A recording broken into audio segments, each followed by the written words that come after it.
everyone. Today I will discuss to you about Frankenstein as the modern Prometheus.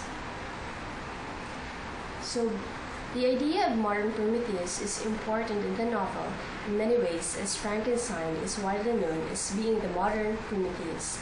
And having said this, Frankenstein is called the modern-day Prometheus as he stole from God something that was not meant to be known by humans and animated this idea with science and modern-day technology.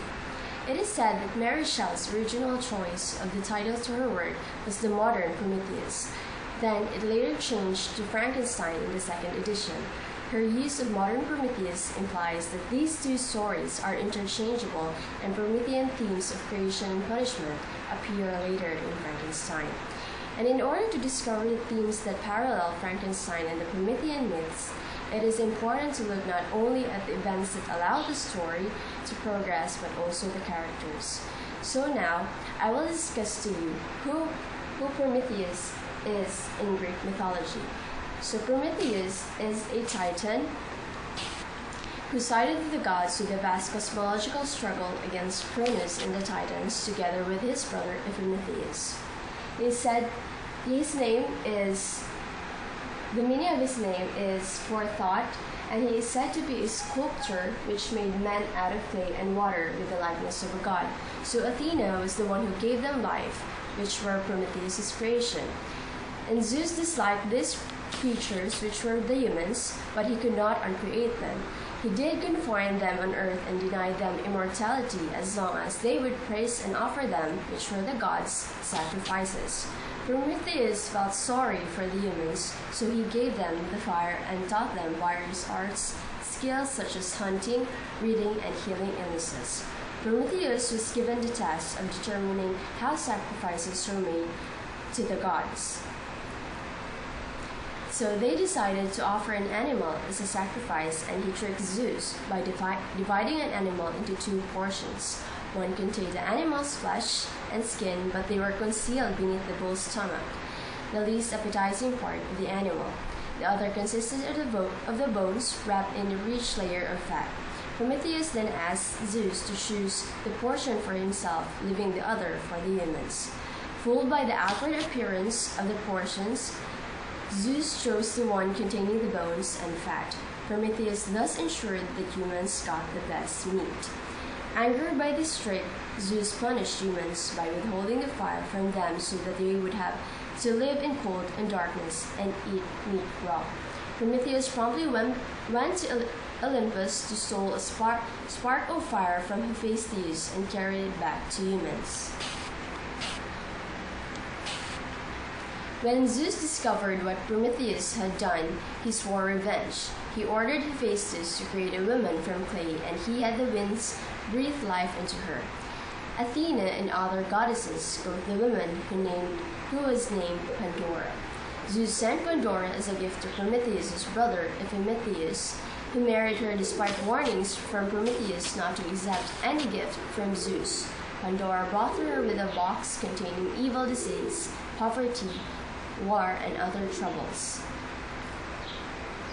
When Pandora opened the box, she released the sorrows into the world, and Zeus thus gained his revenge on humankind. And so, to punish Prometheus, Zeus chained him into a rock in Caucasus in the peak of the mountain. And every day, for 30 years, Zeus' eagle would eat his liver.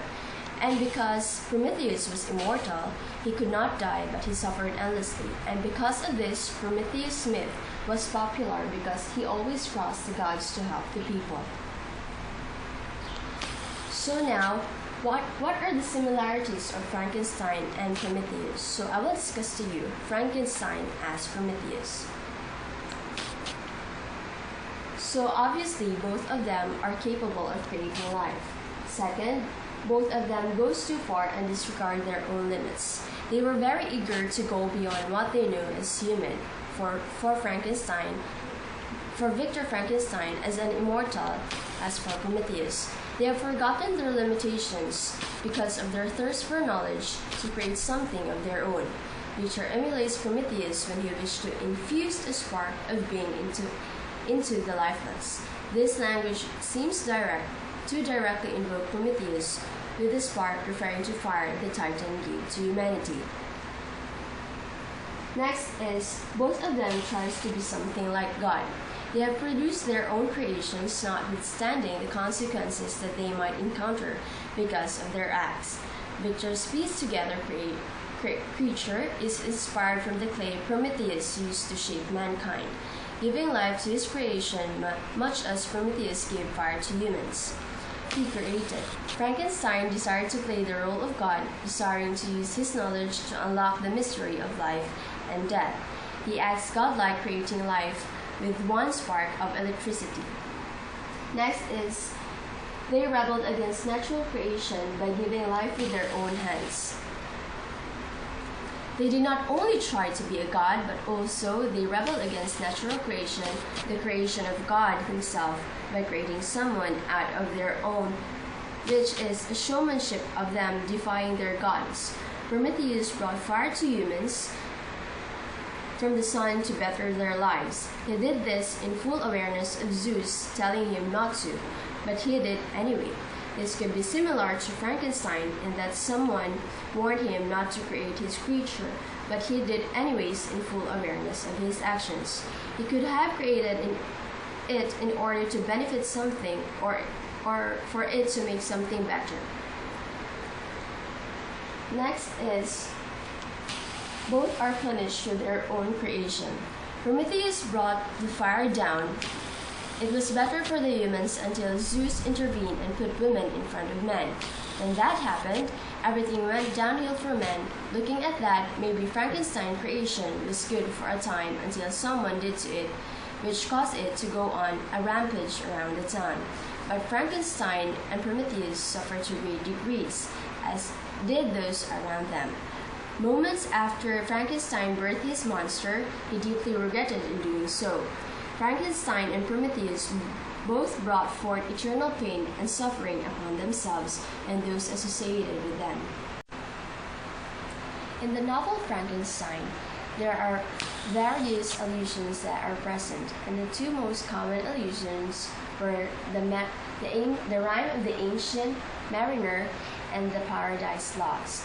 In the rhyme of the ancient mariner chronicles the story of a mariner who has returned from a long sea voyage.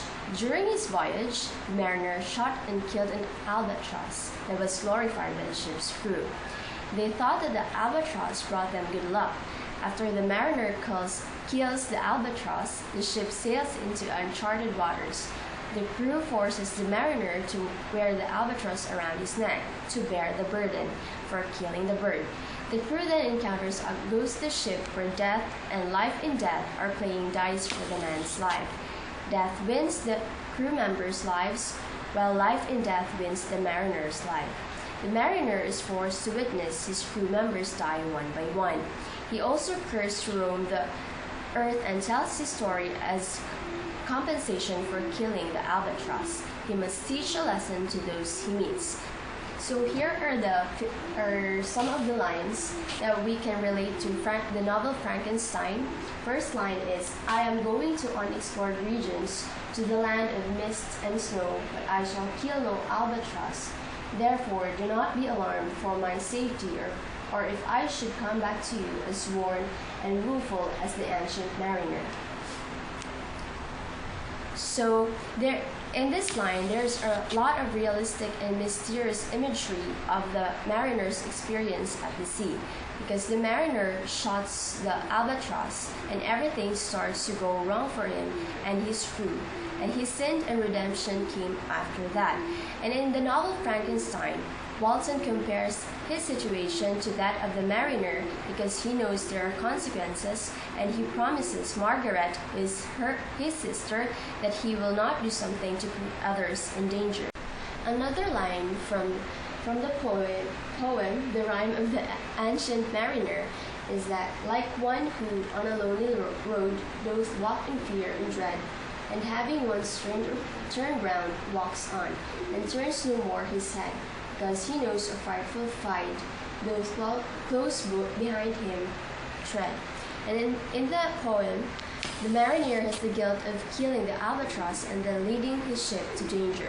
And as for the novel Frankenstein, Victor Frankenstein has the guilt of creating the frightening creature. Another line is, "I cannot be mistaken. A flash of lightning illuminated the object and discovered its shape plainly to me. Its gigantic stature and the deformity of its aspect, more hideous than belongs to humanity, instantly armed me that it was the wretch, the filthy demon to whom I have given life." In this poem, there is a lot of realistic and mysterious imagery of the mariner's experience at sea. And the imagery of both the realistic and abnormal features of the creature leads to the type of genre this novel can be categorized in. Another poem is The Paradise Lost. Paradise Lost is an epic poem that relates the story of the fall of man. It is based heavily on the book of Genesis from the Bible. Some of the famous lines that can be related to the novel Frankenstein is that, like Adam, I was apparently united by no link to any other being in existence, but his state was far different from mine in every other respect. He had come forth from the hands of God, a perfect creature, happy and prosperous, guarded by the especial care of his Creator. He was allowed to converse with, acquire knowledge from beings of superior nature, but I was wretched, helpless, and alone. Many times I considered Satan as the fitter emblem of my condition, for often, like him, when I viewed the bliss of my protectors, the bitter gall of envy rose within me. Another allusion is to the creation of Adam and Eve. The monster appeals to Frankenstein by saying he should be Frankenstein's Adam, a biblical allusion. The monster says he is instead a fallen angel. The monster brings up to Eve to show how lonely he is, that God in his mercy created a mate for Adam, and if Frankenstein is going to act like God, he should give the monster a mate as well. Another line is, I will revenge my injuries if I cannot inspire love. I will cause fear and shift it towards you, my arch enemy, because my Creator, who I swear inextinguishable hatred, have a care. I will work at your destruction, nor finish until I desolate your heart, so that you shall curse the honor of your birth. From the tone of this quote, the creature becomes more like Satan in how he envies the good and the love that others enjoy. The creature threatens, as Satan does, to destroy what he cannot have. What Shelley is alluding to here is Paradise Lost by John Milton. She first alludes to this in the beginning of the play to foreshadow that it is something that the new creature is going to come across. She alludes to it here to really push the cross of that it is not only about the making of a monster. Let's get deep into the meaning of what the novel Frankenstein really means, what lesson it teaches us, and today we will discover our claim in the novel Frankenstein and how are we going to prove that. So we claim that Frankenstein is a novel that embodies man's conquest for knowledge despite its destructive consequences to nature and humanity in general. So I'm going to prove to you this claim in two arguments: nature versus science, and the characteristic or the humanity behind the characters of Victor Frankenstein and the monster himself. So I'm going to present to you the lines from the novel that will show nature versus science. While my companion contemplated with a serious and satisfied spirit the magnificent appearances of things, I delighted in investigating their causes. The world was to me a secret which I desired to divine. Curiosity earnest research to learn the hidden laws of nature, gladness akin to rapture as they were unfolded to me, are among the earliest sensations I can remember. So as we see these lines, Victor Frankenstein tried to unfold the secrets of nature. He contradicts the principle of nature, and in that sense, he contradicts to the principles of God. This is where, in these lines, one of the phenomena which had particularly attracted my attention was the structure of the human frame, and indeed any animal endued with life. Whence, I often asked myself, did the principle of life proceed? It was a gold question, and one which has ever been considered as a mystery, yet with how many things are we up the brink of becoming acquainted if cowardice or carelessness did not restrain our inquiries. So from the first lines I showed you up to these lines, it shows the contradiction of the principle or the laws of nature as well as the principles or law of God, which we have the idea or the concept of atheism. This is about questioning the Word of God. Victor Frankenstein questions the Word of God. He questions the human existence. And although at first he had doubts about what he were going to do, but eventually he boldly tried to imitate the structure of human frame, and that is how he desired for knowledge about human existence. So let's get to know the characteristic of Victor Frankenstein. He declared himself as a creator in the novel, which also proved to you that there is the idea or concept of atheism. He embodies the desire for knowledge and even for power. And he has a strong passion for science and a poor understanding of relationship. So all in all, Victor Frankenstein is an embodiment of someone who desired so much of something that he even forgot that there are consequences of that thing or what he were going to do. Victor Frankenstein wanted to prove to us that he can overcome or he can imitate the works of God. He's an embodiment of someone that he tried to desire. He has that certain desire and he wanted to get it in any way, even in a bad way. These lines, life and death appeared to me ideal bounds, which I should first break through and pour a torrent of light into our dark world. A new species would bless me as its creator and source. Many happy and excellent natures would owe their being to me. No father could claim the gratitude of his child so completely as I should deserve theirs. Pursuing this reflection, I thought that if I could bestow animation upon lifeless matter, I might in process of time renew life, where death had apparently devoted the body of corruption. He is so overpowered by his desire that he forgot that to deal with the human relationship, and he didn't think that all of his desire will lead to consequences. But he thinks that he would not lead to consequences, but he thinks that all fathers would thank him for creating another life. He thinks that his job as a scientist is to make the human life easier. And he did not think about the consequences of making the monster, but he thinks he will make a human being. But in the end, he did not. So let's get to know the monster of Frankenstein. He has that good and bad qualities that depicts our humanity. In good, he is emotional and sensitive. Why is that a good characteristic? Because he has that feelings. He has that certain emotions that he can feel the things around him. He can feel how people treat him. He is intellectual because in our world, we have to be intellectual to survive. But the bad thing is he desired to fit in. And that certain desire made him hate us because he is not, let's accept the fact that he is not like us physically. We treat the monster as monster. But as we think that this characteristic shows humanity, I am human, you are human, we are human. Therefore, it depicts the characteristic of of this monster of Frankenstein, because although he is not physically like us, but he is emotionally human.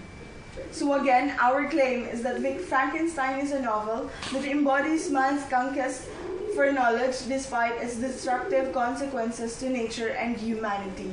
But the bottom line is, everything that is too much is dangerous. Too much love is dangerous. Too much desire for power is dangerous, and in this case, in the novel of Mary Shelley, too much desire for knowledge is dangerous.